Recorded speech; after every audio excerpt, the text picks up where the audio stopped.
Hello నమస్తే. నేను journalist Srinivas. ఈరోజు న్యూస్ అనాలిసిస్‌లో ముందుగా 'దిశ' పేపర్‌లో వచ్చిన వార్తలను చూద్దాం.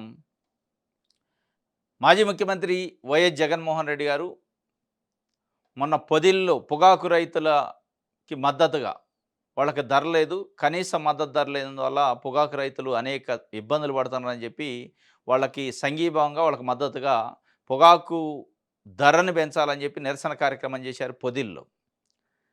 ఆ సందర్భంలో తెలుగుదేశం పార్టీకి సంబంధించిన కొంతమంది కార్యకర్తలు ఆ నిరసన ర్యాలీ పైన రాళ్ల దాడి చేశారు. అడ్డుకునే ప్రయత్నం చేశారు. ఆ గొడవ జరిగిన సందర్భంలో అడ్డుకున్న వ్యక్తులపైన కాకుండా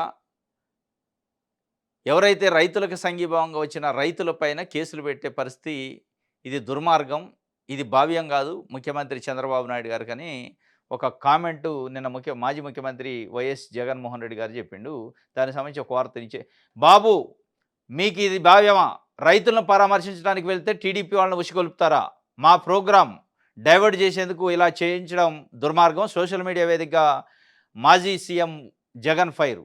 రాష్ట్రంలో పొగాకు పంట కనీస మద్దతు ధర లభించక రైతులు అన్యాయానికి గురవుతుంటే వారిని పరామర్శించడానికి వెళ్ళిన మాపైన తిరగబడతారా అని వైసీపీ అధినేత వైఎస్ జగన్ ప్రశ్నించారు. అన్నదాతలు ఎదుర్కొంటున్న సమస్యలను ప్రస్తావిస్తూ శనివారం ఆయన ఎక్స్లో పోస్ట్ పెట్టారు.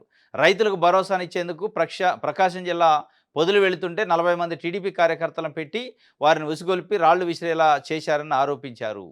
ఇది మీకు భావ్యమా అంటుండు.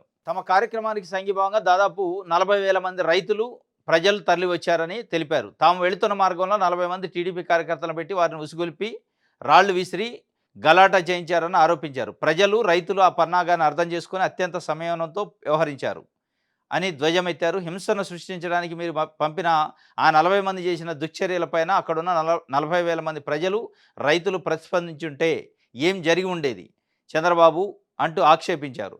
రైతుల సమస్యలపై గొంతెత్తే దాన్ని డైవర్ట్ చేయడానికి మీరు అడ్డగోలు ఆరోపణ చేయడం దుర్మార్గం కాదా అంటూ జగన్ ట్వీట్ చేశారు. ఇదంతా ఎందుకు చేశారంటే, ఏదైతే పొదిల్లో జరిగిన ఘటనలో 40,000 మంది సుమారుగా అటెండ్ అయ్యారు. రైతులు, ప్రజలు, వైఎస్ఆర్సీపీ కార్యకర్తలు అని చెప్పి జగన్మోహన్ రెడ్డి గారు చెబుతున్నారు. ఆ 40,000 మంది ర్యాలీగా పోతుంటే నిరసన కార్యక్రమానికి ఒక 40 మందిని ఉసిగొలిపి ఎక్కడి నుంచి వేరే దగ్గర నుంచి తీసుకొచ్చి నల్ల బిల్లులు పెట్టి, ప్లకార్డ్స్ పెట్టి, రాళ్ళు రప్పలతోనే దాడి చేయించే ప్రయత్నం చేశారు. నిజంగానే అక్కడ ఉన్న 40,000 మంది నిరసనకారులు, ఆ 40,000 మంది రైతులో, ప్రజలో అర్థం చేసుకొని ఉండకపోతే, తిరగబడి ఉంటే ఏంది రాష్ట్రంలో లా అండ్ ఆర్డర్ పరిస్థితి వాస్తవంగా కూడా? అట్లాంటి మాబ్ ఉన్న దగ్గర ఒక 40 మందిని, 50 మందిని పంపి ఏదో గలాటా చేయాలనే ప్రయత్నం, అది కూడా అధికార పార్టీ. తెలుగుదేశం పార్టీ అలా అధికారంలో ఉంది. అధికార పార్టీ సంయమనం పాటించాలి. ఇంకా law and order situation create కాకుండా చూడాలి. కానీ దురదృష్టం ఇది అని చెప్పిండు. ఇదంతా ఎందుకు చెప్తున్నారంటే, అక్కడ నిరసన ర్యాలీలో పాల్గొన్న రైతులపైన, కార్యకర్తలపైన, ప్రజలపైన కేసులు పెడుతున్నారు. ఈ గలాటా చేసిన వాళ్ళు వదిలిపెట్టి పొగాకు రైతులకు మద్దతుగా సంఘీభావం వచ్చిన రైతులపైన కేసులు పెడుతున్నాడు. అంటే దీని అర్థమైంది అంటే, మీరు వైఎస్ జగన్మోహన్ రెడ్డి పిలిపిస్తే ఎట్లా అటెండ్ అవుతారు? ఇంకొకసారి ఇట్లాంటి ఏదైనా నిరసన కార్యక్రమాలు ఆయన పిలిపిస్తే, ప్రభుత్వానికి వ్యతిరేకంగా నిరసన కానీ, రైతులకి సంఘీభావంగా చేస్తే మీరు అటెండ్ అయ్యో ఇట్లాంటి కేసులు ఉంటాయి, అటెండ్ అవుతాయని చెప్పినట్టు ఒక హెచ్చరిక జారీ చేసినట్టు ఉంది. దురదృష్టం ఇది. ఎందుకంటే ప్రభుత్వాలు ప్రతిపక్షం గొంతునే నాలి, ప్రజల గొంతునే నాలి, ఏం చెప్తున్నారో ఇన్ని దాన్ని బట్టి పరిపాలన చేయాలి. తప్ప కేసులు పెడతాం, మేము ప్రశ్నిస్తే, మాట్లాడితే, నిరసన చేస్తే, వాళ్ళకి సంఘీభావం తెలిపితే అనే పద్ధతి దుర్మార్గమే వాస్తవంగా. అదే జగన్మోహన్ రెడ్డి చెప్తుంటే ఇది దుర్మార్గం బాబు గారు అని చెప్పి మరి ఏం చేస్తారో చూడాలి. కేసులు అయితే పెడతారట. పాపం అమాయకమైన రైతులను బలి చేస్తున్నారు. ఇద్దరు రాజకీయ నాయకులే. వైఎస్ జగన్మోహన్ రెడ్డి గారు వైఎస్ఆర్సీపీ, చంద్రబాబు నాయుడు గారు తెలుగుదేశం పార్టీ. ఒకళ్ళు అధికారంలోకి పోతే ఇంకొకళ్ళు ప్రతిపక్షంలోకి పోతారు. మీ ఇద్దరి సందులో ఇవాళ రైతులు బలైపోయే పరిస్థితి వచ్చింది. ప్రధానంగా చంద్రబాబు నాయుడు విజ్ఞతతో ఆలోచించాలి. 45 సంవత్సరాల రాజకీయ జీవితం, 3 సార్లు ముఖ్యమంత్రి చేశారు. ఇప్పుడు 4సారి చేస్తున్నారు. నిరసన తెలపటం అనేది పౌరుడి హక్కు, రైతుల హక్కు, ప్రజల హక్కు. అది నిరసన తెలిపితే, నిరసన తెలిపిన వాళ్ళకి సంఘీభావం తెలిపితే, నిరసన తెలిపిన వాళ్ళని, సంఘీభావం తెలిపిన వాళ్ళని అందరినీ మేము లోపటేస్తాం, కేసులు పెడతాం అని చెప్తే, నిజంగా పెట్టాల్సి వస్తే ఇలా ఆ 40 మంది ఎవరైతే ఉన్నారో ప్రొవకేషన్తో వచ్చి అక్కడ డిస్టర్బ్ చేయడానికి వచ్చి, డైవర్ట్ చేయడానికి వచ్చిన వాళ్ళ మేము పెట్టాలి కేసు. కానీ దురదృష్టం ఏందంటే వాళ్ళు పంపిందే ప్రభుత్వానికి సంబంధించిన అధికార పార్టీ నాయకులు పంపారనేది ఇప్పుడు చర్చ. అంటే అధికార పార్టీ నాయకులు కొంతమంది కార్యకర్తల్ని, కొంతమంది ప్రజలను పంపి రెచ్చగొట్టే కార్యక్రమాలు, రాళ్ళు రువ్వే కార్యక్రమాలు జేస్తే ఇది ఎక్కడ దాబోద్ది? ఇది ఇక్కడితో ఆగిద్దా? మనమే పోలీసు, మనమే అధికారం ఉంది కాబట్టి ఏం కేసులు కావు, మీరు పోయి బాదండి, చంపండి అంటే ఇది ఎక్కడికైనా పోయే అవకాశం ఉంటది. రాష్ట్రంలో లా అండ్ ఆర్డర్ కంట్రోల్ తప్పే అవకాశం ఉంది. ఇది ప్రోత్సహించొద్దు. ఎనీ పొలిటికల్ పార్టీ అధికారంలో ఉంటే. కానీ దురదృష్టం ఇయాల ప్రోత్సహిస్తున్నారు. అది అధికార పక్షం వ్యవహరించే తీరుతోని ఇలా రాష్ట్రంలో ప్రశ్నించే గొంతుల పరిస్థితి తీవ్రంగా ఆందోళనలో ఉంది. ఇది ఒక వార్త అయితే రైట్. తల్లికి వందనం 1,56,000 వచ్చిందట. ఒక ఇంట్లో 12 మంది ఉన్నారట సంతానం. ఒకే ఇంట్లో 12 మంది పిల్లలు, అందరికీ డబ్బు అందించిన ప్రభుత్వం ఎక్స్‌లో ఆసక్తికర పోస్ట్ చేసిన టీడీపీ. రాష్ట్ర ప్రభుత్వం తల్లికి వందనం పథకం కింద తల్లుల ఖాతాల్లో నగదు జమ చేస్తుంది. ఒక్కో విద్యార్థికి 13,000 చొప్పున జమ అవుతున్నాయి. కుటుంబంలో ఎంతమంది పిల్లలుంటే అంతమందికి 13,000 చొప్పున అందిస్తున్నారు. ఈ నేపథ్యంలో ఎక్స్ వేదికగా టీడీపీ ఓ ఆసక్తికర పోస్టు పెట్టింది. ఓ ఉమ్మడి కుటుంబంలోని 12 మంది పిల్లలకు తల్లికి వందనం సొమ్ము పడిందని తెలిపింది. అన్నమయ్య జిల్లాలో కలకడలోని ఉమ్మడి కుటుంబంలో ముగ్గురు తల్లులకు వారి 12 మంది పిల్లలకు గాను ఒకేసారి 1,56,000 జమ అయ్యాయని వెల్లడించారు. 1,56,000 రూపాయలట ఉమ్మడి కుటుంబం. ముగ్గురు తల్లులు అంటే ఒకవేళ నలుగురు ఉన్నట్టుంది. 3, 4, 12 మంది 1,56,000 పడ్డాయంట. అంటే తెలుగుదేశం పార్టీ పోస్ట్ చేసింది. అంటే మేము ఎన్నికలలో చెప్పినాం, ఎంతమంది పిల్లలుంటే అంతమందికి తల్లికి వందనం ఇస్తానని. ఇది ఉదాహరణ 12 మందికి కూడా ఇచ్చినామని చెప్పి. తల్లికి వందనం వైసీపీకి మరణ శాసనం. కార్యకర్తలను ఎలా గౌరవించాలో సీఎం చంద్రబాబుకు తెలుసు. సొంత పార్టీ నాయకులను కూడా గౌరవించిన వ్యక్తి జగన్. కేంద్ర మంత్రి పెమ్మసాని చంద్రశేఖర్ ఘాటు వ్యాఖ్యలు చేసిండు. తల్లికి వందనంతోనూ వైసీపీకి మరణ శాసనం అని చెప్పి. కేంద్ర మంత్రి, గుంటూరు ఎంపీ ఆయన పెమ్మసాని చంద్రశేఖర్. సొంత పార్టీ నాయకులు ఎట్లా గౌరవించాలని జగన్మోహన్ రెడ్డికి తెలియదు, చంద్రబాబు నాయుడు గారికి తెలుసు. సరే వాళ్ళ పార్టీ వ్యవహారం అది. తల్లికి వందనంతోనే వైసీపీకి మరణ శాసనం జరిగిద్ది అని చెప్తుండే ఆయన. వాస్తవంగా నిన్న ఎంతమంది ఉంటే అంతమంది పిల్లలకి ఇయ్యటం స్టార్ట్ చేశాక ఒక పాజిటివ్ చర్చ అయితే జరుగుతుంది. కానీ దీంట్లో ట్విస్ట్ ఏంటంటే అసలు ఈ తల్లికి వందనం అనే ఈ ఈ స్కీము రావటానికి అమ్మఒడి కారణం. ఈ అమ్మఒడి అనే స్కీమ్ రావడానికి జగన్మోహన్ రెడ్డి కారణం. అది కూడా ఒక ప్రజల్లో చర్చ జరుగుతుంది. ఇవాళ చంద్రబాబు నాయుడు గారిని చూడని ప్రజలు కాదు. చంద్రబాబు నాయుడు గారు కొత్తగా ముఖ్యమంత్రి కాలే. చంద్రబాబు నాయుడు గారు 1995 నుంచి ముఖ్యమంత్రిగా ఉండు. 2004 వరకు ఉండు, 2014 నుంచి 2019 వరకు ఉండు. అంతకుముందు 2 సార్లు ఉమ్మడి రాష్ట్రంలో, ఈ రాష్ట్రం విడిపోయిన తర్వాత ఒకసారి, 3 సార్లు ముఖ్యమంత్రి చేసినప్పుడు ఏ రోజు కూడా ఇదే తల్లులకి ఏదో ఒక వందనం ఇయ్యలే. ₹1 చదువుకునే పిల్లలకి ఇయ్యలే. ఇట్లాంటి జగన్మోహన్ రెడ్డి 2019లో అధికారంలోకి వచ్చిన తర్వాత ఆయన మనసులోంచి వచ్చిన స్కీము నవరత్నాలలో ఇది. ఇది అనివార్యంగా ఇష్టం ఉన్నా లేకపోయినా 2024 ఎన్నికల్లో హామీ ఇవ్వాల్సి వచ్చింది చంద్రబాబు నాయుడు గారికి. ఎందుకు ఇష్టం ఉన్నా లేకపోయినా అనే వర్డ్ వాడుతున్నా అంటే, ఇదే చంద్రబాబు నాయుడు గారు తెలుగుదేశం పార్టీకి మద్దతు ఇచ్చే మీడియా జగన్మోహన్ రెడ్డి బట్టలు నొక్కుతుండు, రాష్ట్రాన్ని అప్పుల పాలు చేసిండు, రాష్ట్రాన్ని శ్రీలంక చేయబోతుండు, చేసిండు, బట్టలను అని ఆ బట్టల పైన ఏడ్చారు బాగా. ఆ ఏడ్చడానికి కారణం ఏంది? ఆ బట్టలు నొక్కితే డబ్బులు ఎవరికి పోతున్నాయి? ఇగో వీళ్ళకే, పేద ప్రజలకి. వాళ్ళు ఊహించలే. 3 సార్లు ముఖ్యమంత్రిగా చేసిన చంద్రబాబు నాయుడు గారికి రాని ఆలోచన పేద ప్రజలకు ఏదో ఒక రకంగా విద్యలోనో, వైద్యంలోనో, పెట్టుబడి సాయంలోనో, అనేక రూపాలలో మహిళలకి, నిరుద్యోగులకి ఏదో ఒక రకంగా సాయం చేయాలి, మత్స్యకారులకి, బీసీలకి అనే ఉద్దేశంతో నవరత్నాలు పెట్టి, దాంట్లో ఇట్లాంటి స్కీములు పెట్టి బట్టలను నొక్కి వాళ్ళకి ప్రజల అకౌంట్లో పైసలు ఎత్తి వీళ్ళ కంటగిపోయింది. అప్పుడు కడుపు మండిపోయింది. 4 సంవత్సరాలు 5 సంవత్సరాలు అదే కడుపు మంటనే ఎల్లగక్కారు. అదే ఆక్రోశాన్ని ఎలగక్కారు. అదే జలసీని ఎలగక్కారు. అనివార్యంగా ఏమైందంటే 2024 ఎన్నికలు వచ్చేటప్పటికి ఎట్టి పరిస్థితుల్లో జగన్మోహన్ రెడ్డి బట్టలు నొక్కుతుండు అన్నాం కదా, ఆ బట్టల కార్యక్రమాన్ని మనం కూడా టేక్ ఓవర్ చేయకపోతే మనకు ఓట్లు వేయరు అని చెప్పి తీసుకున్న కార్యక్రమం ఇది. తప్పనిసరిగా కడుపు మంట ఉంది, కడుపులో బాధ ఉంది, ఇవ్వటానికి ఇష్టం లేదు, అయినా ఇస్తాను. దీనికి కారణం ఎవరు? అది మరణ శాసనం వైసీపీకి అయిద్దా కాదా పక్కన పెడితే ప్రజలకైతే మేలు జరుగుతుంది. కేవలం జగన్మోహన్ రెడ్డి వల్ల. ఈ స్కీమ్లో తల్లికి వందనం కానీ, రైతు భరోసా కానీ, వీటిలల్లో కేవలం వాళ్ళ మత్స్యకారుల నేస్తం కానీ, ఈబీసీ నేస్తం కానీ, విద్యా కానుక కానీ, ఇట్లాంటి నిజంగానే ఇప్పుడు చంద్రబాబు నాయుడు గారు ఇస్తుండంటే దానికి కారణం జగన్మోహన్ రెడ్డి, వైఎస్ఆర్సీపీ. దాంట్లో డౌట్ లేదు. ఎందుకంటే ముఖ్యమంత్రిగా జగన్మోహన్ రెడ్డి ఫస్ట్ టైం అయింది పోను. కానీ చంద్రబాబు నాయుడు గారు ఫస్ట్ టైం కాలే. Third time, fourth time. ఆయన ఎప్పుడు పెట్టలే, ఎప్పుడు లేదిది. దాన్ని ఇంట్రడ్యూస్ చేసిండు జగన్మోహన్ రెడ్డి. ఒక్కళ్ళకిస్తే నేను నలుగురికిస్తా, ఎంతమంది ఉంటే అంతమందికిస్తా అన్నాడు అంటే కేవలం జగన్మోహన్ రెడ్డే కారణం. గతంలో బటన్లు నొక్కుతుండని చెప్పిన స్కీములనే లేదు మేము కూడా ఇస్తామని చెప్పారంటే ఆ బటన్లు నొక్కటం కానీ, నొక్కేదానిపైన విమర్శలు కానీ, అప్పులు కానీ అబద్ధం అనేది అర్థమవుతుంది. అది మరణ శాసనం నిజంగానే వైఎస్ఆర్సీపీకి అయిద్దా లేదా అనేది ప్రజలు 2029లో తెలుస్తారు. నిజంగానే ఇదే పద్ధతిలో కరెక్ట్‌గా ఇస్తే అయితే కావచ్చు కూడా. అయితే అవ్వచ్చు, కాకపోతే కావచ్చు కావచ్చు గానీ అది మరణ శాసనం తెలుగుదేశం పార్టీకి అయిద్దా, వైసీపీకి అయిద్దా పక్కన పెడితే ప్రజలకైతే మేలు జరగాల. దీంట్లో మళ్ళా జగన్మోహన్ రెడ్డి ఇచ్చిండని, లేదా చంద్రబాబు నాయుడు గారు ఇచ్చిండు, వీళ్ళిద్దరూ ఇళ్లల్లో నుంచి ఏమీ ఇయట్లే. వీళ్ళ సొంత ఇళ్లల్లో నుంచి ఇయట్లే. తెలుగుదేశం పార్టీ 3 రోజుల నుంచి ట్విస్ట్‌లు దాంట్లో ఎక్స్‌లో పోస్టులు పెడుతుంది.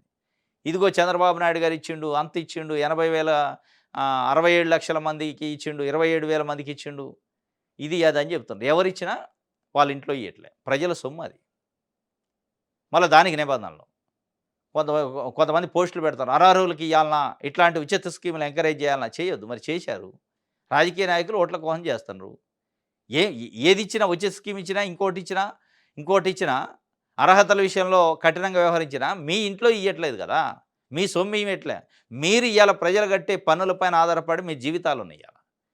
మీరు నడిచే మీరు మీరు కూర్చొని ప్రయాణం చేస్తున్న కారులో డీజిల్‌తో సహా ప్రజలు పోస్తారు. ఇక ప్రజలు మీకు రుణపడి ఉన్నారు. ప్రజలకి మీరు రుణపడి ఉన్నారు. ప్రజలు మీకు రుణపడి లేరు. మీరేదో ఇళ్లల్లో ఇస్తున్నట్టు, మీ ఆస్తులు అమ్మిస్తున్నట్టు ఫీల్ అయితుండ్రు. తల్లికి వందనంతోని వైసీపీకి అయితే మరణ శాసనం వస్తది అని చెప్పి ఆయన చెప్తుండు. చూడాలి మరి. రైట్. ఇది దిశకి పేపర్ సంబంధించి. సాక్షి చూద్దాం. రైట్. తల్లుల పేరుతో లీలలు, వందనం వింతలు. తల్లికి వందనంలో అనేక అంటే అవకతవకలు కనపడుతున్నాయని సాక్షి పేపర్ ఒకటి రిపోర్ట్ చేసింది. దానికి సంబంధించి మరి ప్రభుత్వం దృష్టికి వచ్చిందా? ప్రభుత్వం దృష్టికి రాలేదా? పట్టించుకోవట్లేదు తెలవదు గానీ, అది వాస్తవంగా నిజంగానే ఇట్లా జరిగితే ప్రభుత్వం పట్టించుకోవాలి. పట్టించుకోకపోతే చాలా పెద్ద తప్పు జరిగింది. తల్లుల పేరుతో లీలలు, ధనం వింతలు. వీస్తు కొలుపుతున్న తల్లికి వందనం లబ్ధిదారుల జాబితా. ఒకే ఆధారు, పదులు, వందల సంఖ్యలో లబ్ధిదారులు. కర్నూలు జిల్లాలో హర్వీలో గాదిలింగప్పకు 94 మంది పిల్లలట. ఇతనికి 12,22,000 జమ కానున్నట్టు మెసేజు. నంద్యాల జిల్లాలో బెస్తా సుజాత పేరిట 37 మంది పిల్లలు రిజిస్టర్ అయ్యారట. ఈ 2 జిల్లాల్లోనూ వందల సంఖ్యలో అవకతవకలు. రాష్ట్ర వ్యాప్తంగా ప్రతి జిల్లాలోనూ ఇదే పంతాట. ఇది కర్నూలు, నంద్యాల జిల్లాలో ఇట్లాంటివి జరుగుతున్నాయట. ఇగో ఇక్కడ ఇచ్చిండు. నంద్యాల జిల్లా డోన్ పట్టణానికి చెందిన సచివాలయం నంబర్ 4 పరిధిలో తల్లికి వందనం అర్హుల జాబితా వీస్తు కొలుపుతుంది. ఇందులో బెస్తా సుజాత అనే మహిళ పేరుతో 37 మంది పిల్లలు ఉన్నట్టు పేర్కొన్నారు.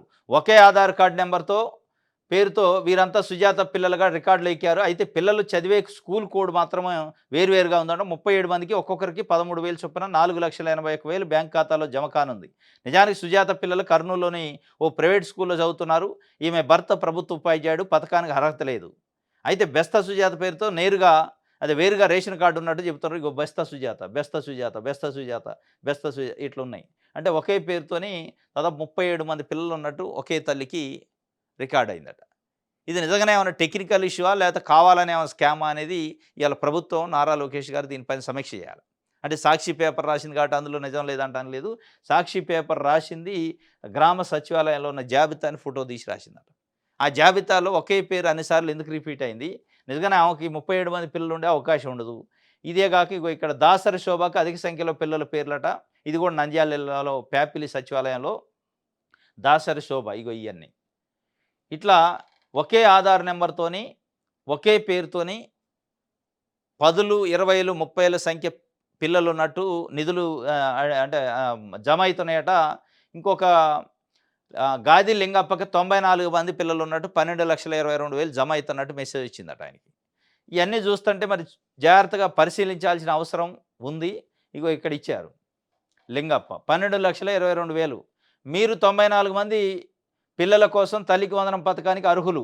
1,22,200 రూపాయలు మీ రిజిస్టర్ బ్యాంక్ ఖాతాకు బదిలీ చేయబడతాయి అని మెసేజ్ వచ్చింది.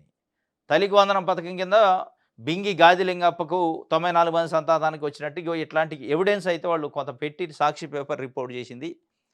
ఈ రిపోర్ట్‌ను బట్టి అయినా కనీసం అధికారులు, మంత్రి గారు దీనిపైన సమీక్ష చేయాలి.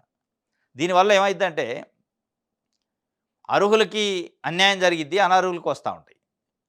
అంటే ఒకే వ్యక్తికి 94 మంది పిల్లలకి అటెండ్ అయితే మిగతా ఇంకో 94 మందికి నష్టం జరిగినట్టే కదా! అసలైన అర్హులకి. కాబట్టి దీనిపైన పరిశీలించాలి. ప్రభుత్వ సొమ్ము కాబట్టి మనకేముందిలే అని వదిలేస్తే ఎక్కడో ఏదో జరిగిందని అనుమానం వస్తుందట.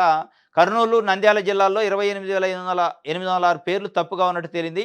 ఇక రాష్ట్ర వ్యాప్తంగా అన్ని జిల్లాల్లో లక్షల సంఖ్యలో తప్పిదాలు జరిగి ఉంటాయనేది స్పష్టమవుతుంది.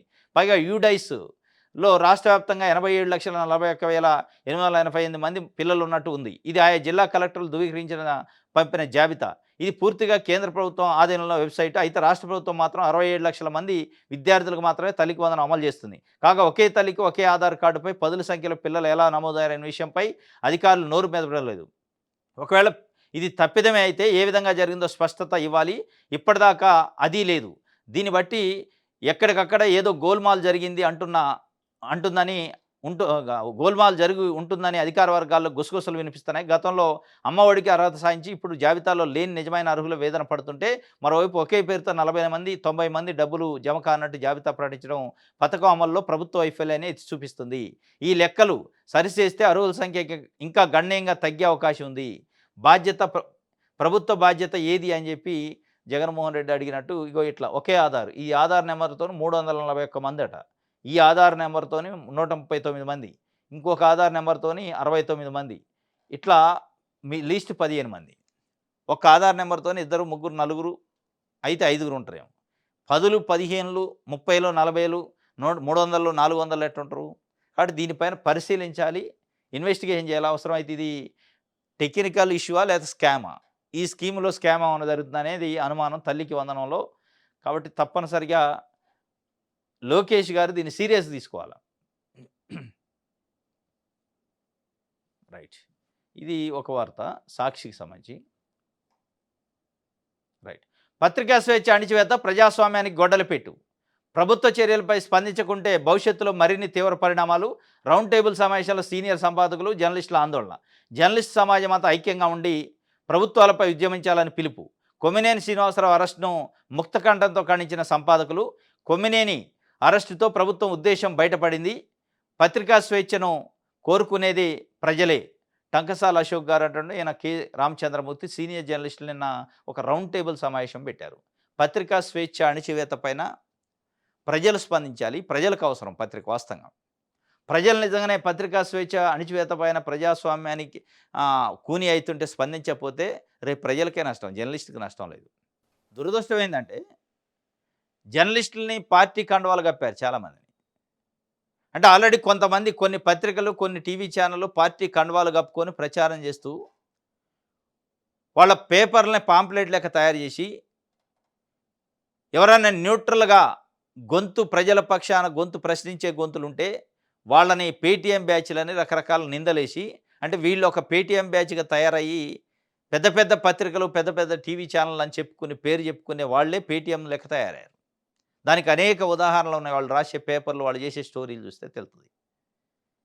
వాళ్ళు ఇవాళ పత్రికా స్వేచ్ఛ అంటే ఇప్పుడు చంద్రబాబు నాయుడు గారు అధికారంలో ఉండడు కాబట్టి పత్రికా స్వేచ్ఛ గురించి మాట్లాడొద్దు, ప్రజాస్వామ్యం గురించి మాట్లాడొద్దు, ప్రశ్నించే గొంతుల గురించి మాట్లాడొద్దు. ఇప్పుడు అసలు జర్నలిస్టులు అంటే లెక్క ఉండదు. అదే చంద్రబాబు నాయుడు గారు అపోజిషన్లో ఉంటే అప్పుడు జర్నలిస్టులు, జర్నలిజం హక్కులు, ప్రజాస్వామ్యము, ప్రశ్నించే గొంతులు గుర్తొస్తారు. అంటే దురదృష్టం ఏంటంటే ఇలా సో కాల్డ్ మెయిన్ స్ట్రీమ్ మీడియాగా చెప్పబడుతున్న, పేరు మోస్తున్న వాళ్ళ మేమే మెయిన్ స్ట్రీము, మేమే జర్నలిజం, మేమే నైతిక విలువలు పాటించేదని చెప్పుకుంటున్న కొన్ని పేపర్లు, కొన్ని టీవీ ఛానళ్ళు వాళ్ళు ఒక రకంగా పొలిటికల్ పార్టీ కార్యకర్తలు వాళ్ళ నాయకుడిని పొగిడేదానికంటే ఎక్కువ పొగుడుతున్నారు.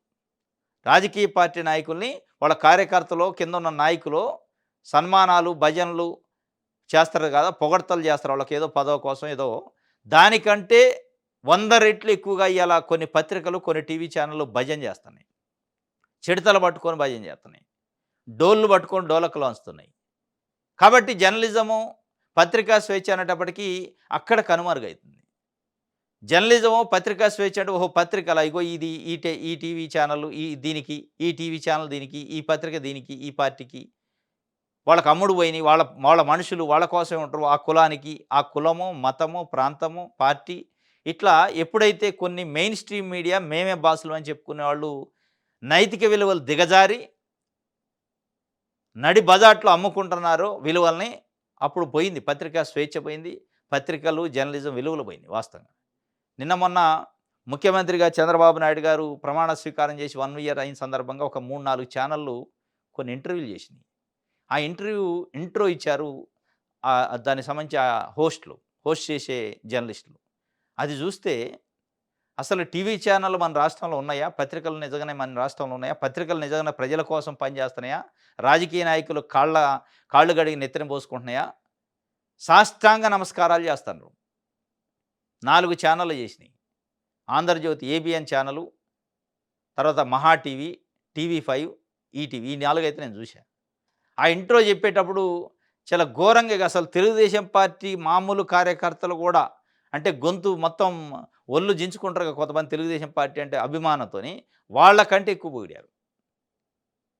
టీవీ5 మూర్తి గారు కానీ, వెంకటకృష్ణ ఏబిఎన్ గారు కానీ, మహా వంశీ గారు కానీ వీళ్ళు, ఈటీవీ ఇంకొక ఆయన.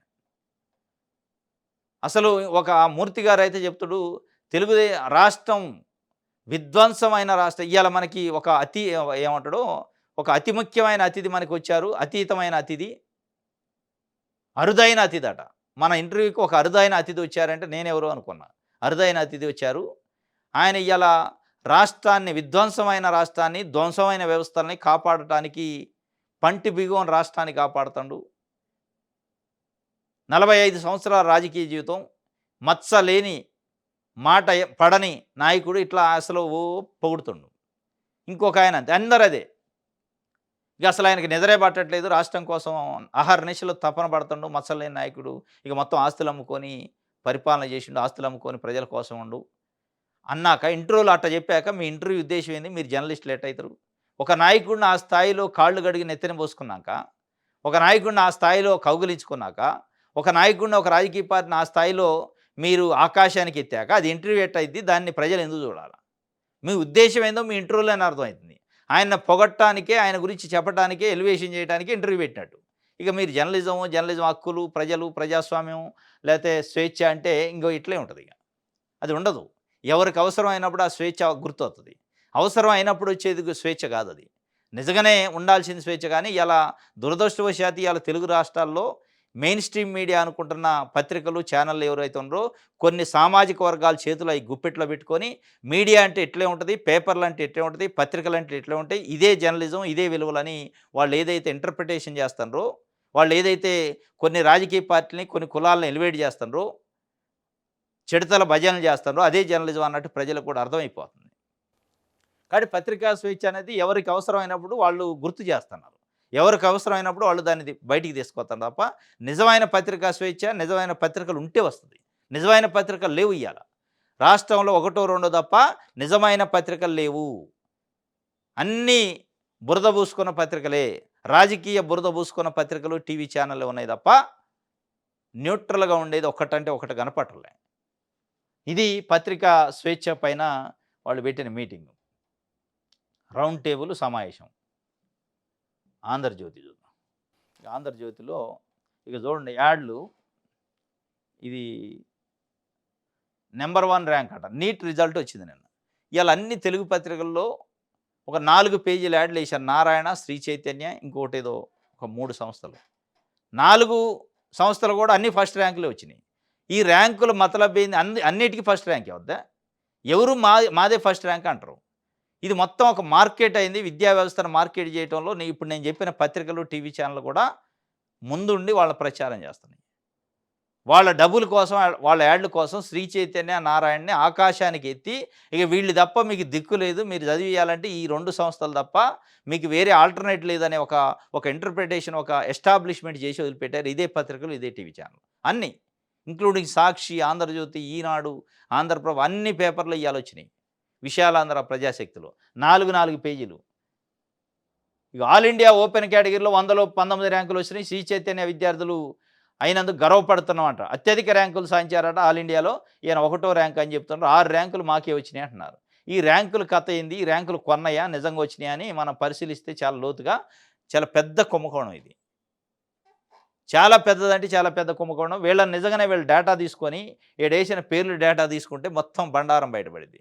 ఇగో ఈయన నారాయణలో. నారాయణలో ఈయన మొదటి ర్యాంకు. శ్రీ చైతన్యలో ఆయన మొదటి ర్యాంకు. మరి ఇన్ని ర్యాంకులు ఇన్నిన్ని ఇప్పుడు ఇక్కడేసిన నంబర్‌లే అక్కడ ఉంటాయి. అక్కడేసిన నంబర్‌లే ఇక్కడ ఉంటాయి. ఇదంతా ఏందంటే ప్రచారం కోసం ఒక వ్యాపారం అన్నాడు. బిజినెస్. ఈ బిజినెస్‌లో కమర్షియల్ అనమాట. కమర్షియల్‌గా మాకిన్ని ర్యాంకులు వచ్చినాయంటే మాకిన్ని ర్యాంకులు వచ్చినాయని ప్రచారం చేసుకొని వాటిని చూపించి పేరెంట్స్‌ని మభ్యపెట్టి జాయిన్ చేసుకొని లక్షలు లక్షలు దోపిడీ చేసే కార్యక్రమం తప్ప ఇగో చూడండి. శ్రీ గోసాలటి గోసాలైటిస్ అట. గోసలైటిస్ మెడికల్ ఇది కొత్తగొచ్చింది. దీన్ని కూడా భజన చేస్తున్నారు. ఎవరైతే వస్తారో లక్షల లక్షల రూపాయలు ప్రజల నుంచి జలగల్లెక్త రక్తాన్ని తాగుతారో వాళ్ళని ఎలివేట్ చేస్తారు ఈ పత్రికలు, టీవీ ఛానల్. ఎక్కడ లేని ఆకాశానికి ఎత్తున్నాయి. గమ్మత్తేందంటే అందరికి ర్యాంకులు వచ్చినాయని అది. అది నిజమా? కాదా? ఈ ర్యాంక్ వచ్చిందని కూడా క్రాస్ చెక్ కూడా లేదు. ఫక్తు రాజకీయం, ఫక్తు బిజినెస్. ఆ బిజినెస్‌లో వీళ్ళు కూడా ఒక చెయ్యేసి వాళ్ళని ఇంకా పైకి లేపుతున్నారు. ఇయాల 2 తెలుగు రాష్ట్రాల్లో నారాయణ, శ్రీ చైతన్య విద్యా సంస్థలు లేకపోతే మీకు బతుకు లేదు చదువుకోవటానికి అనే విధంగా ప్రజల్ని కించపరిచే విధంగా రాస్తున్నారు వార్తలు. యాడ్లు ఇస్తున్నారు. ఇది ఒక వార్త. అసైన్డ్ భూములకు రెక్కలట. 75 కోట్ల భూమిని సెటిల్ చేసిన రెవెన్యూ మనిషి. విశాఖలో మళ్లీ మొదలైన ఎన్ఓసి దందా. 3 ఎకరాలు ఆయనకు, 2 ఎకరాలు బ్రోకర్కు. మాజీ సైనికుడి సతీమణికి కుచ్చుటోపి. ఈ డీల్తో రంగం మీదకు మరో మాజీ మంత్రి. మనోరామ హిల్స్ పక్కన 5 ఎకరాల పైకాను బెజవాడ కేంద్రంగా విశాఖ అధికారులు భేటీలు. ఎడాపెడా ఎండాడ పెందుర్తిలో 60 ఎకరాల డీ పట్టాలపై డీలు. అసైన్డ్ భూములకు మళ్ళీ రెక్కలు వచ్చినాయట. మరి రెక్కలొస్తే చంద్రబాబు నాయుడు గారు ఒకవైపు అవినీతి ఉండొద్దు, అవినీతిని సహించను అంటుండు. మరి ఇక్కడ ఇదే పేపర్‌లో ఇది వాస్తవంగా తెలుగుదేశం పత్రిక ఫక్తు. దాంట్లో డౌట్ లేదు. ఆంధ్రజ్యోతి తెలుగుదేశానికి మద్దతు ఇచ్చే పత్రిక. దాంట్లోనే అసైన్డ్ భూములకు రెక్కలొచ్చినాయి, డీల్లు కుదురుతున్నాయి, కోట్ల రూపాయల వ్యవహారం నడుస్తుందని చెప్తుండ్రు. కిందనే చంద్రబాబు నాయుడు గారు మళ్ళా అవినీతి ఉండొద్దు, ఉపేక్షించనని చెప్పినట్టు రాశారు. మరి ఇది ఏమంటారు? ఇది అవినీతి కాదా? అవినీతే కదా! చెప్పటానికి మాటలు బాగానే ఉంటాయి. అవినీతిని సహించను, ఉపేక్షించనని. ఫక్తు అవినీతి జరుగుతుంది కదా కింది స్థాయిలో. మీకు తెలుసో తెలదో. మద్యంలో ఇవాళ మద్యం కుంభకోణం పైన మీరు విచారణ, సిట్ చేస్తున్నారు. ఇప్పుడు జరుగుతుంది 1 ఇయర్ నుంచి. మీరు కొత్త మద్యం పాలసీ తీసుకొచ్చాక బెల్ట్ షాపుల పేరుతోని పెద్ద ఎత్తున దందా జరుగుతుంది. అది ఎప్పుడో బయట పెడతారు మీరు. ఇంకో గవర్నమెంట్ అయితే బయట పెట్టింది తప్ప మీకు మీరు తెలవదు. గురువింద నిధులు చెప్తున్నారు. ఇవాళ రాజకీయ నాయకులు, రాజకీయ పార్టీలు అధికారంలోకి వచ్చిన తర్వాత ఒక రకంగా, ప్రతిపక్షంలో ఉన్నప్పుడు ఇంకొక రకంగా గురువింద నీతులు చెప్తారు.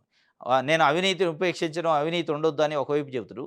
ఇంకొక వైపు ఇదే మీ ఎక్సైజ్ అధికారులు, మీ తెలుగుదేశం పార్టీ నాయకులే మధ్యవర్తిత్వం చేసి వైన్ షాపులకి, బెల్ట్ షాపులకి ఒక రాజీ కుదిర్చి బెల్ట్ షాపులు పెడుతుండ్రు ఇగ. పెద్ద ఎత్తున అవినీతి జరుగుతుంది. అది అవినీతి కాదా? ఇసుకలో అవినీతి. ఇట్లా ఈ అసైన్డ్ భూములలో అవినీతి. అనేకం అవినీతి, అక్రమాలు జరుగుతూనే ఉన్నాయి. దీనిపైన మీ పత్రికలు అప్పుడప్పుడు ఇట్లా స్పృశించినట్టు స్పృశిస్తే వదిలేస్తాయి. ఇది నేను వైజాగ్‌లో అట 5 ఎకరాల భూమికి సంబంధించి డీల్ కుదిరిందట. రైట్. సవాల్ చేస్తే సౌండ్ ఆఫ్ అయిందట. జగన్ ఆరోపణలపై లోకేషు. బురద జల్లడం బురద బురద జల్లడం, పారిపోయి ప్యాలెస్‌లో దాక్కోవడం జగన్‌కు అలవాటు అని మంత్రి లోకేష్ ఎద్దేవా చేశారు. తల్లికి వందనం డబ్బులు నా జేబులోకి వెళ్ళాయంటూ చేసిన ఆరోపణలు 24 గంటలు నిరూపించాలని ఛాలెంజ్ చేశాను. సమయం ముగిసినా రుజువు చేయలేదు, క్షమాపణ కోరలేదు. అందుకే మిమ్మల్ని ఫేక్ అనేది లీగల్ యాక్షన్‌కి సిద్ధంగా ఉండండి. సమయం లేదు మిత్రమా, శరణమా, న్యాయం అవసరమా, న్యాయం అవసరమా తేల్చుకోండి అంటూ లోకేష్ సవాల్ చేశారు. టీడీపీ రాష్ట్రాయి నేత నాదెళ్ల బ్రహ్మం స్పందిస్తూ రాష్ట్రం అభివృద్ధి చెందడం జగన్కు, అతని కాలకేయ ముఠాకు నచ్చదు అని విమర్శించారు. సవాల్ చేస్తే సౌండ్ ఆఫ్ అయిందట జగన్మోహన్ రెడ్డి వైపు నుంచి. సవాల్ ఏం చేశారంటే, మీరు 15,000 రూపాయలు ఒక విద్యార్థికి ఇస్తా అని చెప్పి ఒక్కొక్కరికి, దాంట్లో 13 ఇస్తున్నారు, మిగతా 2,000 ఎడిపోయినాయి అని వాళ్ళు సవాల్ చేశారు. లేదు నా అకౌంట్లో పడ్డాయి అన్నారు కదా చూపియండి అంటున్నారు. సరే మీ అకౌంట్లో పడ్డాయి అనేది అది అబద్ధం, పడవ కూడా. మీ అకౌంట్లో ఎవడు వేసుకోడు. 2,000 కోసం మీ అకౌంట్లో ఎందుకు వేసుకుంటారు? డైరెక్ట్ కనపడేటట్టు. కానీ ఎందుకు మీరు 15,000 రూపాయల చొప్పున ప్రతి విద్యార్థికి ఇస్తా అని చెప్పి 13,000 ఇస్తున్నారు. ఇదే 13 కట్ చేసే దానిపైన జగన్మోహన్ రెడ్డిని మీరే కదా విమర్శించింది. సైకో జగన్ పిల్లలకు వచ్చే పైసల్లో కూడా 1,000 రూపాయలు కట్ చేస్తున్నా అన్నారు. ఇప్పుడు ఇవాళ మీరు 2 చేస్తున్నారు, డబల్ చేస్తున్నారు. మరి దీన్ని ఏమనాలని వాళ్ళు ఇవాళ ప్రజల నుంచి, వైఎస్సీపీ పార్టీ నుంచి విమర్శలు వస్తున్నాయి. దానికి మీరు సమాధానం చెప్పాలి. ఆ సవాల్ను కూడా మీరు స్వీకరించాలి. ఆ సవాల్ని స్వీకరించితే మీరు సౌండ్ ఆఫ్ కానట్టు. ఇప్పుడు ఆ సవాలు, ఆ ప్రశ్న వచ్చినప్పుడే మీరు ఆఫ్ అవుతున్నారు. ఈ సవాలు వచ్చినప్పుడు వాళ్ళు ఆఫ్ అవుతున్నారు. మధ్యలో రూ. 2000 బొక్క ఎవరికంటే ప్రజలకి. మీరు చెప్పింది మాటలు అదే కదా! రూ. 15,000 ఇస్తా అన్నారు. ఇవాళ 13 ఇస్తున్నారు. దానికి సమానం చెప్పు మరి అనేది ఇవాళ ప్రజలు తల్లులు అడుగుతుండ్రు.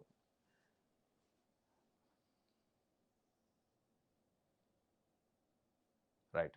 ఆ ఫీజులు ఎవరి ఖాతాల్లోకి వేయాలి అని చెప్పి ఆహ్, బీసీ వెల్ఫేర్, సోషల్ వెల్ఫేర్ డిపార్ట్మెంట్లు, ట్రైబల్ వెల్ఫేర్ మల్లగొల్లాలు పడుతున్నాయట. అంటే ప్రైవేటు కాలేజీలలో ఇంటర్మీడియేట్ గాని, డిగ్రీ గాని, ఇంజినీరింగ్ గాని, ఎంబీఏ, ఎంసీఏ కాలేజీలలో చదువుకున్న పిల్లలకి ఫీజు రీయింబర్స్‌మెంట్ వస్తది.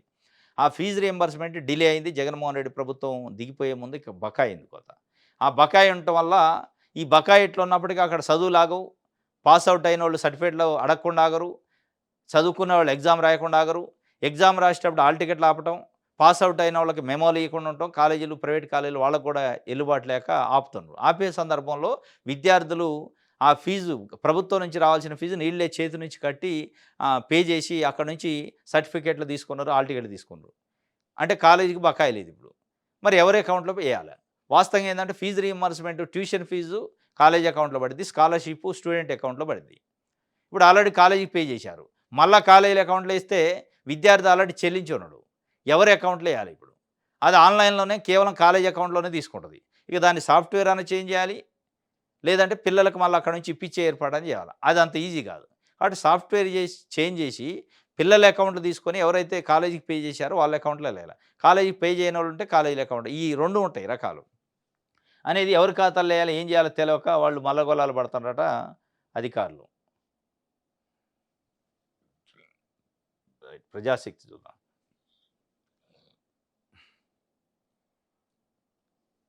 ఇక నారాయణ, శ్రీ చైతన్య అన్ని యాడ్లే. చెత్త చెత్తగా ఇచ్చారు ఇయాల యాడ్లు. మామూలుగా ఇయలే. ఒకటి కాదు, 2 కాదు. రేషన్‌కు బదులు నగదు కూపన్లు ఇస్తారట. లబ్ధిదారుల అభిప్రాయాలు తీసుకోండి. సమీక్షలో సీఎం ఆదేశం చేసి రేషన్‌కు బదులు నగదు కూపన్లు ఇస్తారట. ఇయన్నీ ప్రజలు ఎవరు అడగంది మీకెందుకు ఇయన్నీ వస్తున్నాయో అర్థం కావట్లే. దీన్ని ఎత్తేసే కార్యక్రమమా ఏం తెలవట్లే. ఇప్పుడు ప్రజలు ఇంటింటికి రేషన్ ఇస్తుంటే, వద్దు మాకు ఇంటింటికి మేమే రేషన్ డీలర్ దగ్గరకు వచ్చి తీసుకుంటాం అనలే. అది ఎత్తేసారు. ఇప్పుడు మంచిగా వాళ్ళేదో బియ్యం తీసుకుంటున్నారు. దాన్నేదో సన్న బియ్యం ఇడితే తింటరు కదా! నగదు కూపన్లు ఇస్తాం అంటాండు. ఈ ఈ కూపన్లు ఇచ్చి 4 రోజులు కూపన్లు ఇచ్చాక అసలు ఆ కూపన్లు ఎత్తేత్తే మళ్ళీ అప్పుడేం కావాలా? అనేది ఇప్పుడు సమస్య. రైట్. ఆంధ్రప్రభ చూద్దాం. ఇక శ్రీ చైతన్య, నారాయణ భజన. సంక్షేమం సందడి ఒకే నెలలో 3 పథకాలట. ఈ సంక్షేమ సందడి ఒక రకంగా తెలుగుదేశం పార్టీ ప్రభుత్వం పైన, కూటమి ప్రభుత్వం పైన ఉన్న అసంతృప్తిని కొంత తగ్గించే కార్యక్రమం అయితే జరిగింది. తల్లికి వందనం, రైతు భరోసా, ఇంకోటి ఉచిత బస్సు ప్రయాణం. ఈ 3 ఈ ఈ ఇప్పుడు ఉన్నాయి. ఉచిత బస్సు ప్రయాణం ఆగస్టు 15 నుంచి, రైతు భరోసా ఈ నెల 20 నుంచి, తల్లికి వందనం ఆల్రెడీ జమ చేశారు. వీటి వల్ల ఒక రకంగా సందడి అయితే నెలకొన్నది అనేది ఒక చర్చ. రాష్ట్రంలో సంక్షేమ సందడి మొదలైంది. ఒకవైపు సంక్షేమం, మరోవైపు అభివృద్ధి 2 కళ్ళుగా కూటమి ప్రభుత్వం సమాంతరంగా అమలు చేస్తూ ముందుకు సాగుతుంది. ఆర్థిక కష్టాలు, అప్పుల భారం వెంటాడుతున్నాయి. ఎన్నికల ముందు ఇచ్చిన హామీలను వరుసగా అమలు చేస్తూ ప్రజల నమ్మకాన్ని పొందే దిశగా కూటమి అడుగులు వేస్తుంది. ముఖ్యంగా బాబు సూపర్ 6 హామీలను ఒక్కొక్కటిగా నెరవేరుస్తూ ప్రజల నమ్మకాన్ని నిలబెట్టుకుంటుంది. ఈ నెలలోనే 3 సంక్షేమ కార్యక్రమాలకు కూటమి సర్కారు శ్రీకారం చుట్టింది. ఏడాది పాలన పూర్తయిన సందర్భంగా తల్లికి వందనం, 1,00,000 కొత్త వితంతు పింఛన్లు, ఏడాదికి 3 గ్యాస్ సిలిండర్లు, మొత్తం అన్నదాత సుఖీభావ పథకాలు అమలు చేస్తుంది. అన్నదాత సుఖీభావ పథకాన్ని ఈ నెల 20వ తేదీన ముఖ్యమంత్రి చంద్రబాబు లాంఛనంగా ప్రకటిస్తారట. 1,00,000 వితంతు పింఛన్లు కూడా ఇస్తారట ఈ నెలలోనే. 20వ తారీఖు నుంచి అన్నదాత సుఖీభావ. ఇప్పటికే తల్లి వందనం ఇచ్చారు. ఆగస్టు 15 నుంచి ఉచిత బస్సు ప్రయాణం. ఇవన్నీ ఇస్తున్నారు. ఇప్పుడు మిగిలిపోయింది ఏంటంటే నిరుద్యోగ భృతి ఒకటి మిగిలిద్ది, ఆడబిడ్డ నిధి ఒకటి మిగిలిద్ది. ఈ 2 ఆరిట్లలో అది ముఖ్యంగా మిగిలేటట్టుంది. ఇంకోటి 20,00,000 ఉద్యోగాలు. ఈ 3 మిగులుతున్నాయి. 3 అమలు అయ్యేటట్టుంది. మొత్తానికి సూపర్ 6లో వాళ్ళు ఇచ్చినయి అమలు చేస్తారు. సంక్షేమం సందడైతే ఉంది అనేది ఒక వార్త. ఆ సందడితోని కూటమికి కొంత పాజిటివ్ వచ్చే అవకాశం అయితే ఉంది. ఇది ఆంధ్రప్రభకు సంబంధించి. ఇది ఈరోజు న్యూస్ అనాలిసిస్. రేపు తాజా వార్తలతో తిరిగి కలుసుకుందాం. Thank you.